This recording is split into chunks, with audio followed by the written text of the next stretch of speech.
Now, Abigail Spanberger, she is the Democratic nominee for Congress in the 7th District. She'll be squaring off against Dave Bratt in the Republican two-term incumbent in one of the hottest races in the country. Everybody's following it because suburbs are changing and all that. And so it's a fascinating race.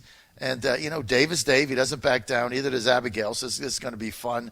And also, we're going to have a debate. They've both committed to a John Fredericks Radio and TV debate, getting the details worked out. Joining us now, Abigail Spanberger. Abigail, great to have you back.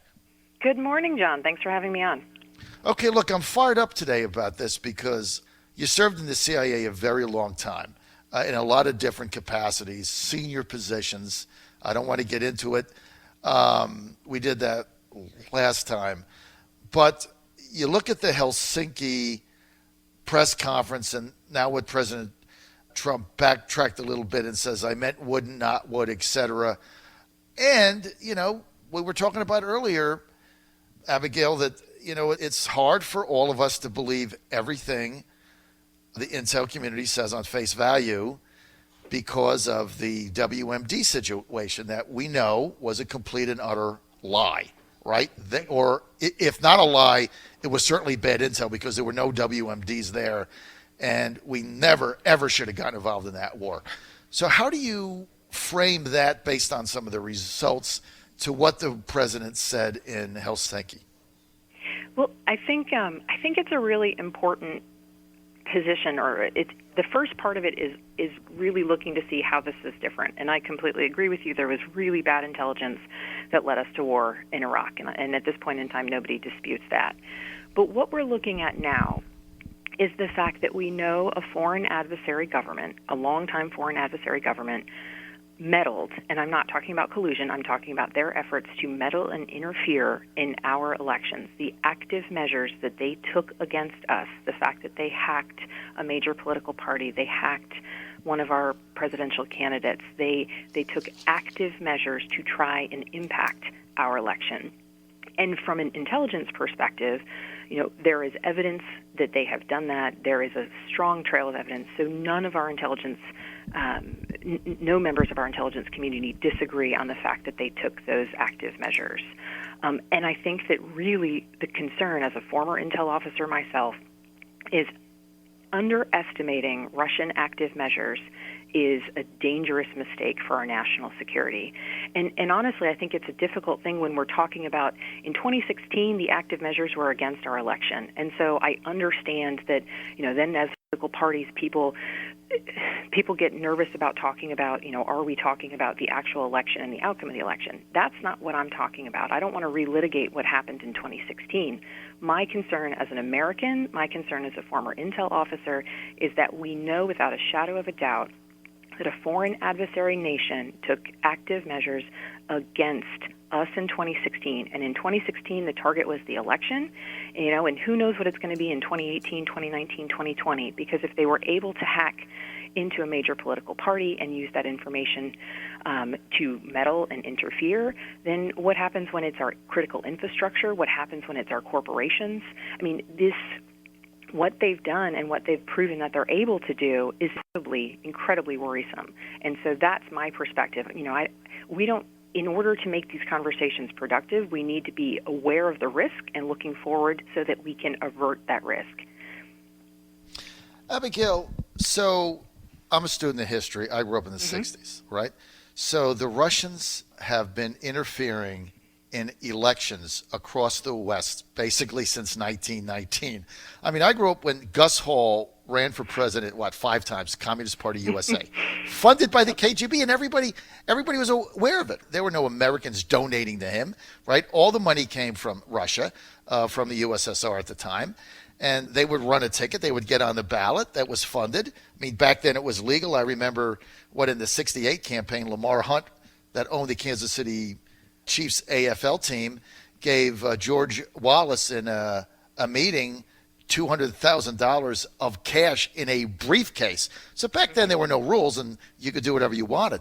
But, why is it different now? Because they've been doing this forever. It's different now because the methods that they're able to use can reach and can permeate our society and our conversations in a way that they never could before. And I completely agree with you. You're right in terms of what's happened historically. They've always meddled. They've always been involved. They've always had an interest in sort of trying to sway our elections, or in trying to be involved. But the difference is that they are using technology in a way where we don't know that it's coming from them. They're using technology in a way that they are able to get proprietary information. And so, looking, if they endeavor to attack one of our largest corporations, what sort of information, proprietary corporate information, could they get to then undermine that company's ability to work internationally, or to, potentially disrupt the stock market by using proprietary information to make trades or to make purchases? I mean, there are so many places where the fact that it used to be outgoing messages that they're pushing, the skill set and the ability that they have now is that they can come and pull information, and they can take information and use it against people, against industry, against the country. And that's really the difference. And that's why we need to, as Americans, really be united on the fact that we recognize that there were active measures taken against us, and that we recognize that those are a threat to our national security at all levels, because it is different, and really working to understand how it is different is incredibly important. You're on the John Fredericks Radio Network, trucking the truth across America, coming to you live from Washington, D.C. We're with Abigail Spanberger, former longtime CIA executive, I guess, operative, both covert and overt, and she is now retired and running for Congress in the 7th District of Virginia. That's the Central Virginia area. She's going up against two-term incumbent Dave Bratt, who knocked off Eric Cantor in 2014 in, I think, maybe the most watched race in the United States. It's going to be very, very interesting. So, Abigail, let me ask you this. So the president comes out yesterday and says, I read the transcript. I didn't mean would. I meant wouldn't. And I get it, and I believe my intel community, and the Russians meddled, and they got to stop it. I mean, okay, so Obama said knock it off. So now the president says he misspoke, and he now thinks that, says unequivocally, the U.S. intel community has this right. Do you believe him? I do believe that he recognizes potentially that the U.S. government has it right. But my concern is, what's the next step? And my concern in the way we've been talking about these active measures against the U.S. in 2016 is everyone is focused on 2016 in the conversations, including the president. And where he should be focused and where people should be focused is taking a hardline stance and say, this happened in 2016 unequivocally, the evidence is there, it is unacceptable, it's an aggressive attack against our democracy, and moving forward, it is not something that we will permit to happen again. And I think that strong stance is what is necessary so that the Russians know that they cannot do it again, and frankly, so that the American people know that it is a continued threat. It is a continued concern. And so, that's looking at the press conferences that have been held. I think they've been really less than assertive and aggressive on that point. So what about the fact the Bloomberg story came out last night that Rod Rosenstein, Deputy Attorney General, went to the president. They don't have that good of a relationship, as everyone knows. Went there, said, look, we have these 10 indictments. They've been indicted by a grand jury. They're coming down. You want me to get them out now? You want me to wait till after your summit with Putin? What do you want me to do? The president says, get them out now so I can confront Putin with it privately at the meeting, which apparently he did. Otherwise, he would have said, just wait till I get home. Mm-hmm. So what do you make of that? I'm a trust but verify kind of person. So, I read that report. I think it seems fully plausible. My follow-up question would be, if we were going to come into this meeting at a point of strength, recognizing that there were Russian intel officers who were being indicted for their work in trying to interfere in actually interfering with our elections, and all of the other offenses laid out in that indictment, I'm not sure why that wouldn't have been a strong point of discussion at the press conference, and I question why the summit would have been closed to other diplomats. Because if we are going to be confronting another country about the adversarial, aggressive tactics that they took to undermine our democracy, I think that that's something that, from a point of strength, we should do very openly and aggressively and assertively. So there's a little bit of a disconnect between the intentions that were laid out and kind of highlighted in that Bloomberg piece, and then what the actual results and what we witnessed watching the press conferences. We're with Abigail Spanberger. She is the Democratic candidate for Congress in the 7th District in Virginia, November 8th, going up against Republican Dave Bratt. So, Abigail, it sounds like what you're saying, that if he confronted Putin with these privately, he should do that. Obviously, I think he did, because otherwise, why bother to get them released until now?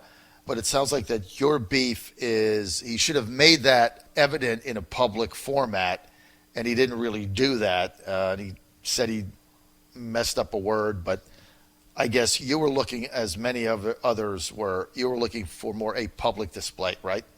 Well, we have a president who will publicly sit in front of other world leaders and take an aggressive stance, even among our closest allies.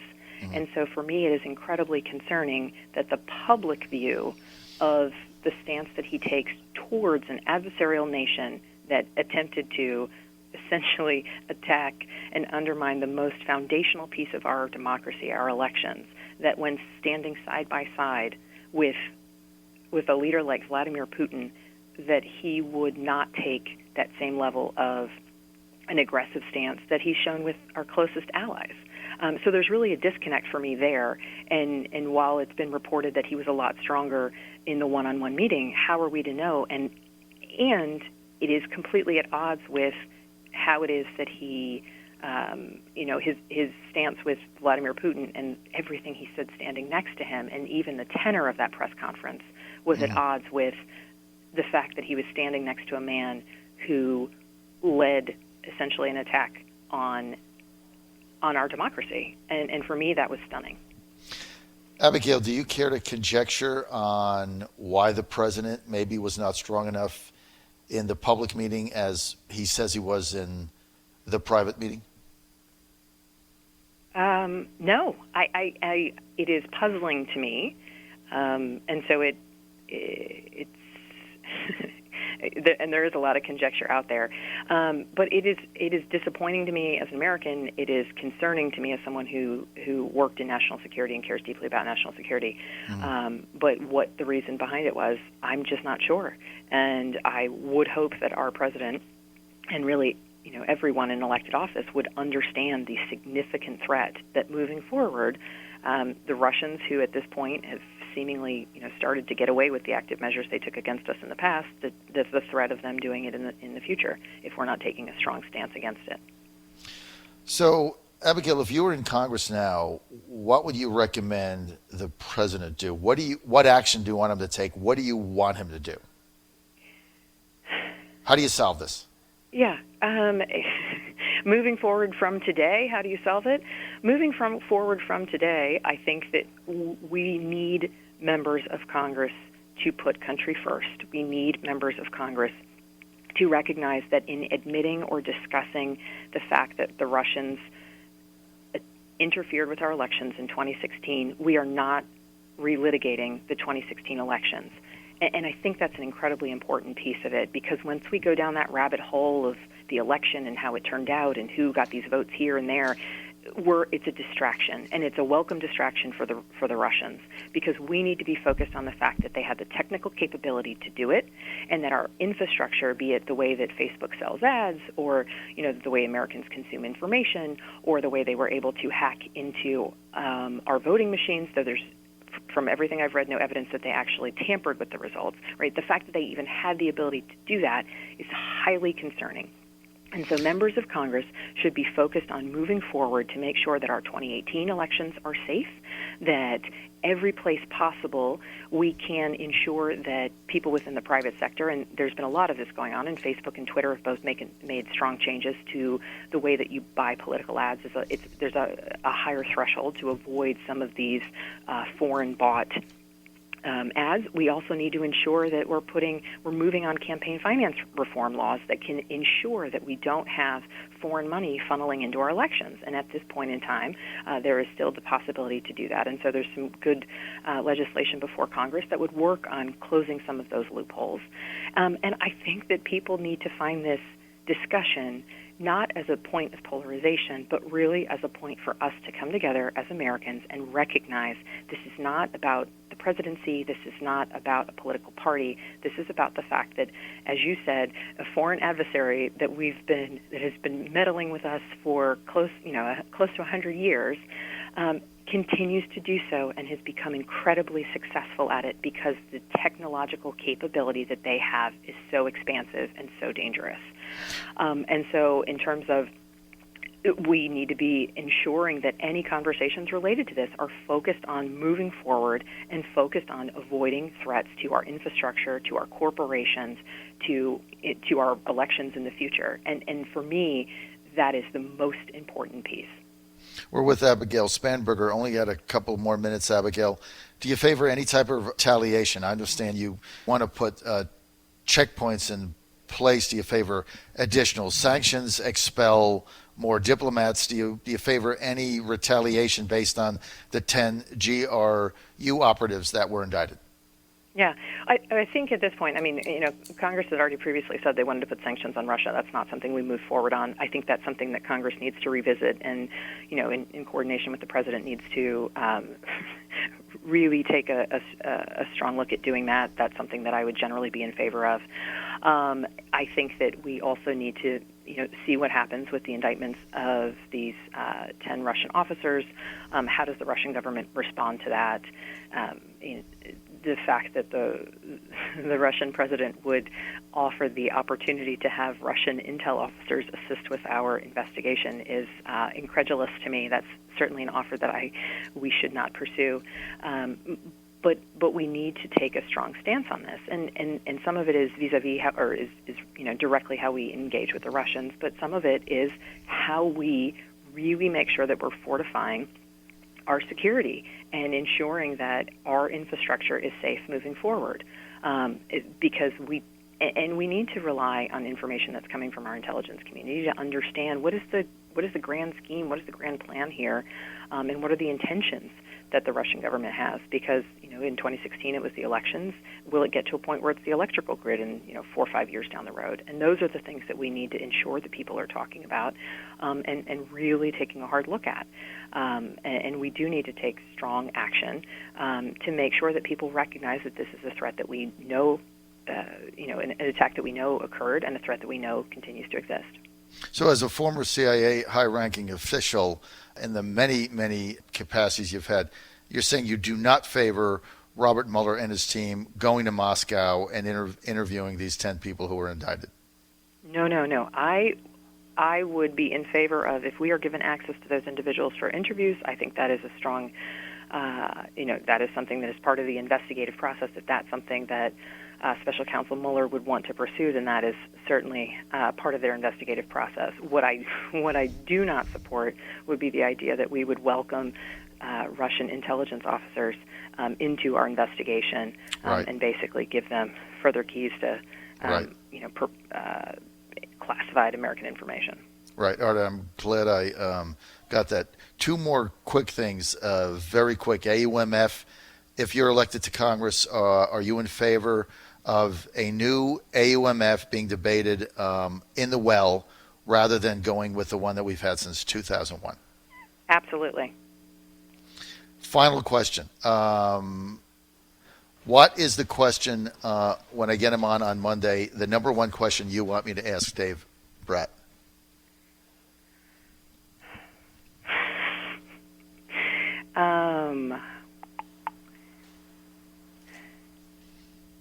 The number one question I would ask, or I would recommend, or I would suggest that you ask Dave Bratt is, my first reaction is, what are his plans for 2019? But realistically, well, come on now. I want to ask a question about. I'm sure his You gotta plans add a in little humor there, 2019 is to go back to. The number one question that I would want to ask him is, and related to this topic, because I did disagree with him strongly on the statement that he put out. Can he separate his affiliation with his party and with the president, and take a couple steps back and recognize the threat that is facing this country? And I would encourage him to do so. The second question that I would like to ask him is, I'm hoping that he will consent to additional debates, because I would like the opportunity for voters to really understand the differences in policies that exist between us, and the different ideas for how we can move forward as a country that exists between Congressman Brad, our incumbent, and me, the individual running against him. Well, he's agreed to us hosting a debate, and your campaign, I believe, has agreed also, if memory serves me. So I just got to get the date set up, and I do appreciate that, and I appreciate your being so accessible. So Tom Perez says that Alexandra Cortez is the future of the Democratic Party. Why aren't they saying that Abigail Spanberger is the future of the Democratic Party? Is it because you're not a socialist like she is? That race has gotten a lot of attention because it shocks so many people. I'm more of a slow and steady kind of person. The shock and awe of that race, I think, attracted a lot of media attention. But I'm focused on the issues that are impacting our district and the issues that are impacting this country. And I think that at times that's not as flashy of a story, and I'm perfectly okay with that. Are you comfortable with me saying that you are not a socialist? I'm 100% comfortable with you saying that, yes. Okay, so therefore you have no future in the Democratic Party, according to Tom Perez, your chairman. All right, Abigail Spanberger, breaking news. She's not a socialist or a communist.